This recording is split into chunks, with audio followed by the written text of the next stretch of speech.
Thank you very much, Leo, Rockhard. It's me, Jose1, and Jose2. I've accepted my fate. Welcome to Mobile Legends. To game number 2 here in this series, best of 5. And like you guys just heard, if Blacklist International takes this lineup to another W, then they're match point already against FCAP. So we'll see. I mean, I agree with what the guys were saying over on the panel too. You know, FCAP, hold on. Ogwen though, okay. He's going to out-sustain that. Anyway, just the usual pokes between the two laners, but another Lantern Flare. And it's going to be a battle between Perks and Ogwen, and they decided to disengage. It's not going to be worth it though. As Pio goes in. Okay, will he be able to catch Haji though? Now he's going to pick up Q. Okay, now it's a TKO. 2 TKOs for our 2 mid laners. And it's a matter of who's going to clear out the mid lane first. Ogwen is still there, by the way. He's okay. Now he's got the level 2. I love this when games are like this. When in the early portion, like, you're literally limit testing each other, and that's exactly what happened in the mid lane. This happened in the previous game too, but Blacklist International came out way ahead of those early skirmishes. So for FCAP, you know, if they can get some of these early kills, that'd be great for the lineup they brought to this table. And part of that, again, is what Rockhart said. Like, they have to play around the death box. By the death box means the real-world manipulation from Few.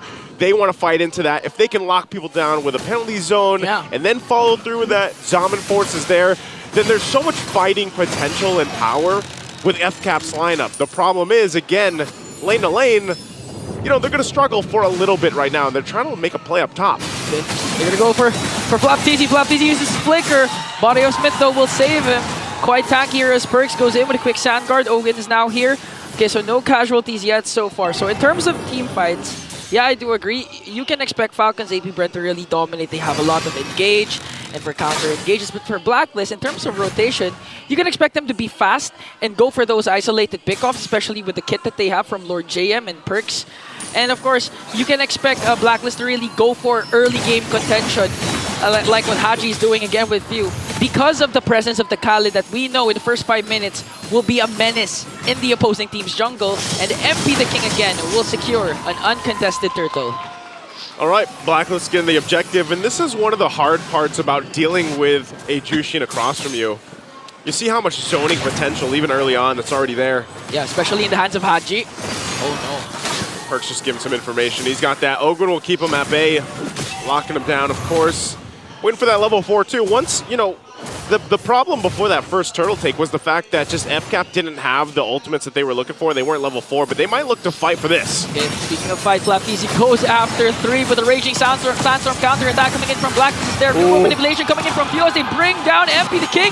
Now Kyle TZ wants to go for more, going right after Lord JM as he flickers out and saves himself. 1 casualty only for Blacklist. Good shot there from Kyle TZ with the Queller.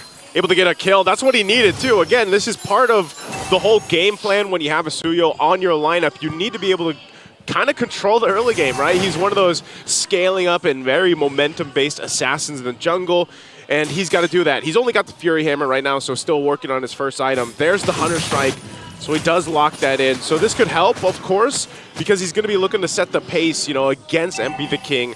And we see Alpha picked up so much now in the current meta. Ogwen? He's going to get dragged? Lantern Flare, okay. He might be able to out-sustain this, though. When 3 members are trying to burst him down as Haji brings him up once again to feed him to Oheb. And a counterattack from Falcons AP Bren up top. This time, they're not going to let Lord JM dominate like what he did during Game 1 as the Game 1 MVP. Yeah, a lot more, you know, just aggressive, I would say, this time around from FCAP, looking for picks if they can, even if they have to trade around the map.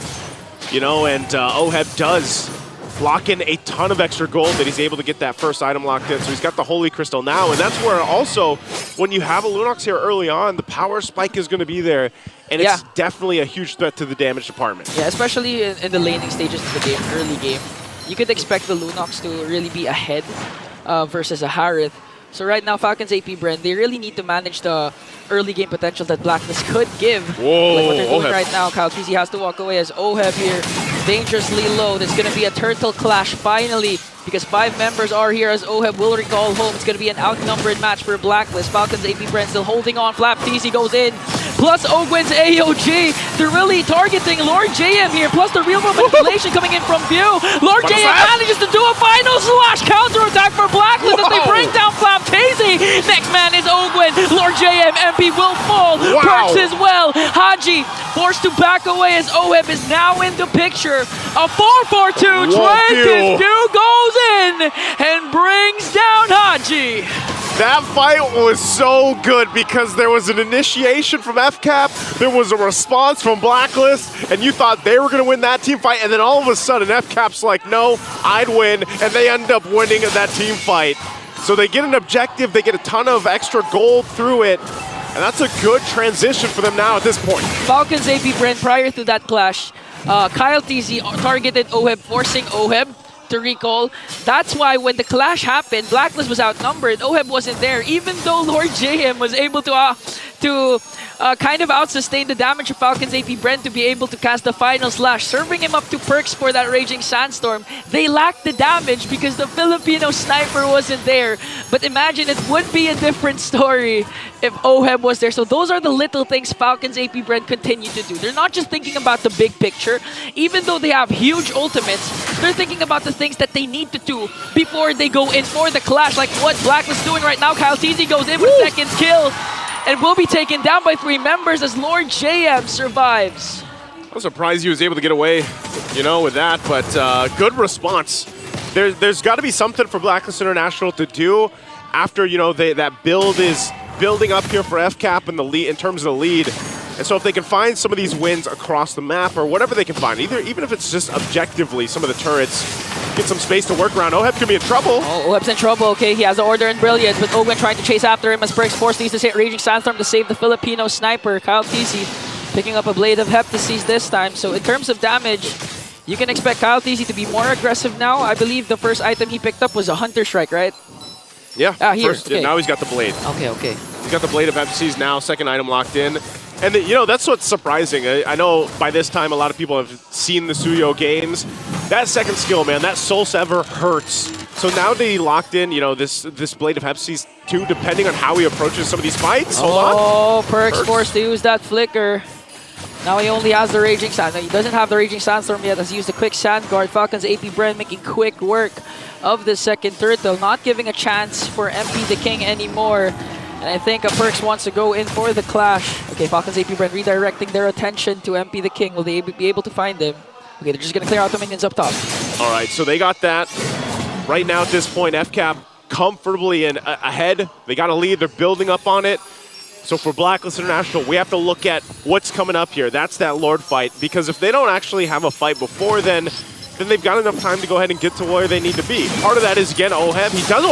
Okay, Haji used the flicker to walk away. Ogwen will miss the AOG. It's going to be a matter of setup. So Blacklist continue to engage. They have 4 members up against 4 as well. Haji goes in for the recall. And okay, so the thing is, for Falcons AP Bren, they got what they wanted, an early game start.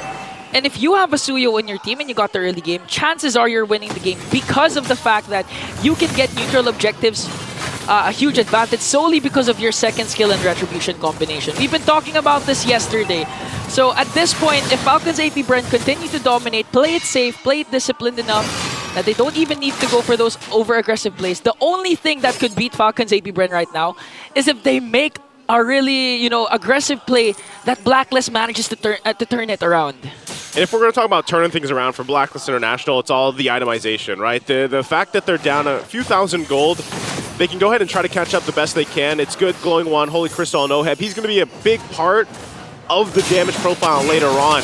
The biggest thing, though, too, is, again, counter-playing into the real-world manipulation that FCAP's going to be looking to set up. We've seen him do it multiple times now at this point. And so for Blacklist International, this is crucial because realistically, all this comes down to these objective fights. The Lord that's going to be up here in just a second. And even if they have a great initiation, they still got to withstand, you know, fighting into that box or possibly escaping it once it's set up and then re-engaging. That might be the best course of action here for Blacklist. So Lord is up. You can already see it. They're getting set up here. Interesting there. Sky Piercer is going to be picked up by Haji on this Jushin. So they set up for around the space around the Lord here. FCAP, what's Blacklist going to do? What are they going to look for here to deal with this? They do push him off a little bit Kyle TZ trying to join this part of the map. Oh, a catch for Lord JM, serving it up to the Raging Sandstorm of Perks as they bring down Pio and Owen. Flap TZ forced to use the penalty zone to go in right after 3. Order and Brilliant coming in from OHEB as they bring down Flap TZ as well. But they're going to counterattack with a kill onto MP the King. So there's no jungler for Blacklist. Falcons AP Bren lost 3, but they have Kyle TZ. What's the play here for both of these teams? Well, the play right now, I mean, you're down 1-2.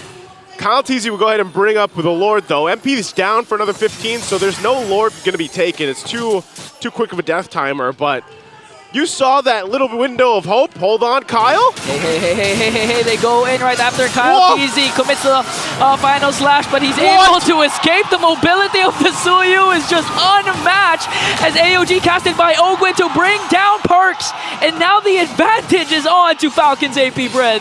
What an escape from Kyle TZ. I didn't think he would actually be able to get out. Even with the mobility of a Suyo, that was still a great escape, and now this is probably going to give them a chance at taking this Lord here. The fact that Perks is down unless MP wants to go in and contest this. It's going to take a lot of miracle for MP the King as he's getting zoned out by the 2 tankiest heroes of Falcons AP Bren. The soft reset for the Lord is trying to go for Lord JM. He's going to fall down in the hands of Super Marco. In exchange for Ogwin, though, it's going to be a 4-on-4. A hard reset on the Lord as Haji goes in with the Crimson Beacon, plus the Lantern Flare going to be taken down by Kyle TZ as Perks, though, trying to zone out Few. A 2-for-1 trade in favor of Falcons AP Bren. This is definitely their Lord here. There's nothing that Perks can really do. MP's just going to go grab his orange. FCAP definitely playing different than what we saw in Game 1. I don't think they liked that. They didn't like that score from Game 1, and they came out ready to play for Game 2. Quick adjustments, and that's going to be the Lord now finally secured for FCAP. And now Blacklist will have to be on the defense here. Even when you look at it, man, like despite the difference in gold and everything else, like OHEB, luckily he hasn't gone down, but you know, they still have to fight into setup potential. They're going to be on the defense in the base. Yeah. They can go ahead, utilize the amount of utility they have. Blacklist has a ton of utility, even if they go ahead and just try to clear the waves and not really fight this one, but just try to withstand it. But it looks like they have something else up their sleeve. Actually, whoa. Flap TZ goes in right after 5 flickers out. Whoa! A bit too deep there for the finals MVP of M5. And now the Falcons AP Bren, they do still have the lead, 3.7k, they still have the Lord. And okay, this is what I was pertaining to. It's hard to go up against a Suyu if they dominate the early game, but if Falcons AP Bren continue to make these kinds of risky plays and Blacklist punishes them, Blacklist again can still defend and continue to extend the game and might even win game number 2 as they work on the Lord up top. Man, I don't know, with that just last play of Flap going down, I don't know if they're even going to get to the base turrets with this unless Blacklist is actually able to keep them completely off it. Right now, it looks like that wave's still pushing in top. FCAP's going to go ahead and take their time with this too.